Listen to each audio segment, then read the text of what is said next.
वास्तविक पाहता ह्या निवडणुकीत अमोल शिंदेंनी जे आरोप केले ते सगळे निराधार आहेत. त्यांच्याच पक्षाच्या शीर्ष नेतृत्वाने ह्या निवडणुकीत दुर्लक्ष केलेलं आहे.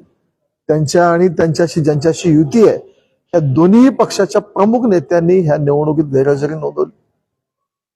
एखादी निवडणूक जी हाताबाहेर चालली जिथं पक्ष नेतृत्व सिरियस नाही. भारतीय जनता पार्टीचे शहरातले 3 आमदार मी असतील, समाधान दादा आमच्या ग्रामीण मधले आमदार असतील, स्वतः पालकमंत्री साहेब ह्या निवडणुकीत आम्ही ठाण मांडून एवढ्या ताकदीने हे निवडणूक कॅरी करतोय. त्या मानाने विरोधक कुठंच त्यांचा प्रेझेन्स त्यांचा एक्झिस्टन्स या निवडणुकीत दिसला नाही. आणि अशा वेळी निवडणूक जिंकण्यासाठी काहीतरी फिक्टिम कार्ड शेवटच्या दिवशी खेळायचं हा केविलवाणा प्रकार अमोल शिंदेनी केलेला आहे. अशी कुठलीही परिस्थिती नाही. कोणालाही चुकीच्या पद्धतीने अटक वगैरे केलेलं नाही आणि तेही सत्तेतल्या घटक आहेत. अशा चुकीच्या गोष्टी कदापि आणि असं जर सत्ताधारी म्हणून किंवा प्रमुख म्हणून आम्ही जर सगळ्यांना अटक करू शकलो असतो तर निवडणूक झाली नसते. असे कुठलेही गैरप्रकार झालेले नाहीत. माननीय मुख्यमंत्री आणि माननीय पालकमंत्र्यांच्या नेतृत्वाखाली आम्ही निवडणूक ताकदीनं लढवत आहोत.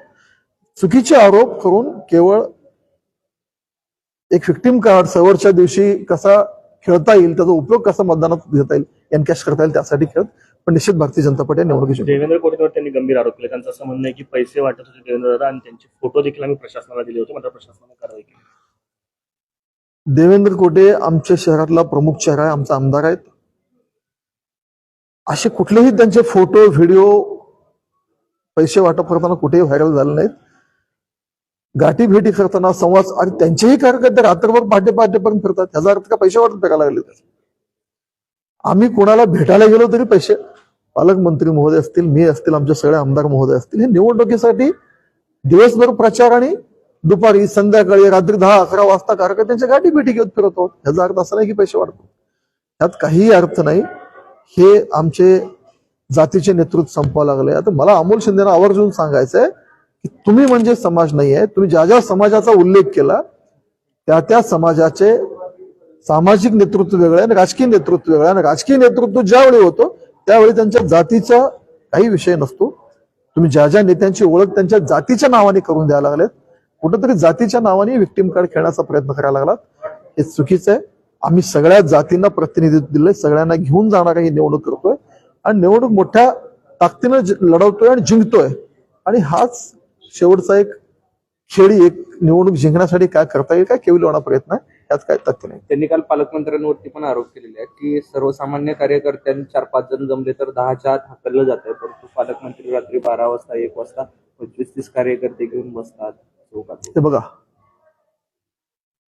ते पालकमंत्री आहेत, आमचे नेते आहेत आणि दिवसभर निवडणुकीचं काल प्रचाराचा शेवटचा दिवस होता. काल दिवसभर पालकमंत्री बघितलं असेल तर प्रत्येक पदयात्रा त्यांनी प्रत्येक गल्लीत शहरात जायचा प्रयत्न केला, काम केलं. आणि निवडणुकीची प्रचाराचा वेळ संपल्यावर काही कार्यकर्त्यांसोबत चहा पिलं, बसलं, गप्पा टप्पा मारलं. असं काय कोणाच्या तर घरात गेले किंवा वेगळे हालचाल केले काहीतरी असं नाही. सार्वजनिक ठिकाणी बसले, उठले आणि मंत्री आहेत म्हणल्यावर सोबत 5-7 लोक 8-10 लोक असणं साहजिक आहे.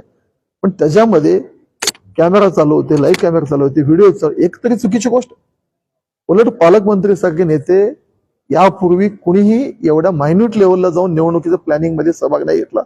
पालकमंत्र्यांनी एवढं जातीनं लक्ष घालून हे निवडणूक त्यांनी स्वतः पर्सनली ह्यात लीड करून ही निवडणूक चांगल्या पद्धतीनं जिंकण्याचा प्रयत्न करतात. आणि ह्यांची निवडणूक हातातून चालली म्हणून आता काहीतरी आरोप करायचा म्हणून ते आरोप करत आहेत. काँग्रेसनं निवडणूक निर्णय अधिकाऱ्यांकडे एक तक्रार आता दाखल केली. त्यांचं असं म्हणणं आहे की प्रभाग 22 मध्ये पैसे वाटत होते आणि त्यांचे व्हिडिओ देखील त्यांनी आता समोर आणलेले आहेत. नागेश गायकवाड यांची मुलगा आहे प्रेम गायकवाड. मी कालपासून किमान एक 20-25 व्हिडिओ असं बघत आहेत. ह्यांनी वाटले, ह्यांनी टाकले. माहिती घेत असताना कोणाचा 6 महिन्याचा व्हिडिओ आहे, कोणाच्या 2 महिन्याचा व्हिडिओ आहे आणि कुठले व्हिडिओ कधी आता निवडणुकीच्या तोंडावर हे असे प्लॅन करत आहात. अशी स्पेसिफिक ज्या वारणाचा उल्लेख केला तो व्हिडिओ मी अद्याप पाहिला नाही. पण मी मागच्या 2 दिवसापासून वेगवेगळे 20-25 व्हिडिओ असे सोशल मीडियावर व्हायरल आहेत आणि सगळ्याच पक्षाचे आहेत. त्यामुळे त्याची शहनिशा इलेक्शन कमिशन करतील. पण अशा निवडणुकीत अशा गोष्टीत बिलकुल तथ्य नाही. भारतीय जनता पार्टी अशा चुकीच्या पद्धतीने ही निवडणूक बिलकुल करत नाही.